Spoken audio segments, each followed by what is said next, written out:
You mentioned the injury. I remember seeing you in the fixator, the cage or whatever. And you've had a couple of injuries in your career, that without doubt being the worst. But how have you, again, mentally, how do you deal with it? And secondly, how did you, you've got to deal with the injury and wanting to overcome the injury, but then setting yourself the goal of getting back onto a rugby field and getting back onto, for judo or wrestling or whatever else you're doing? I think when you do contact sports like rugby, wrestling, judo, it's the nature of the sport, you get injuries, and yes, it is very, very frustrating. The leg was horrendous because it just wouldn't heal. So I'd go back for x-rays every few weeks and it looked exactly the same, but eventually they put a different fixator on which went in a different direction and it did start healing, but it was strange. You're lying on a hospital bed with your leg in half and somebody straightening your leg, and you're asking them, how long is it going to take to heal, and when am I going to get back playing? And I think that's the mentality of sports people. Your friends and your parents are looking at you thinking, you're crazy.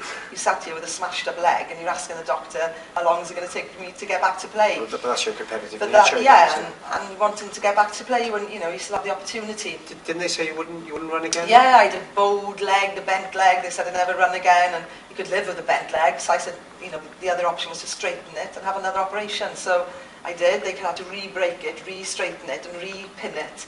And they did it. But I went to the gym every day on my crutches, in my fixator. I was going on the arm crank machine on my upper body. I looked great. I had these very skinny legs. And then after the fixator came off, obviously I couldn't run. So I live in Penturk near Cardiff by the Garth Mountain. Every single day I'd get up and walk as fast as I could up the mountain. And by walking, I was building up my quads. And then I went to see a specialist guy to get orthotics in my shoes because my leg shape had changed. And then I had a bad limp, but it's just building it up and up. But it is really hard, and I probably cried every day during that period as well. But I had a goal in mind when I wanted to come back and play, and I got back and played in the next 6 nations. So I think as the mentality of a sports person when you get an injury is you want to rehab it. Like Ali Jones in this 6 Nations shouldn't be back for months. And he rehabbed and he got back and played. Is that the discipline, though, to do what you need to do to get back as quick as you possibly can? Yeah. And you've got to set yourself all those goals. The little ones along the way for the ultimate one, which is back on the rugby field. Yeah, of course. And when people say to me, "Oh, I've had a knee injury skiing," people who aren't sports people, they say, "Oh, my muscles have never come back, and I'm never going to be able to run again, and I've got this really bad limp." And I say to them, "Well, you can.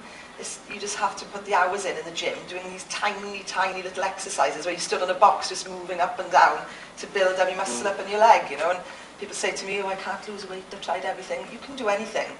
It's whether you really want to. It's all to do with up here. And I write diets for people, training programs for people, and if they stick to it, it will work. They will lose weight and they will get fit. But if they don't stick to it, they won't. And it's all to do with, the mentality and the willpower to want to do something.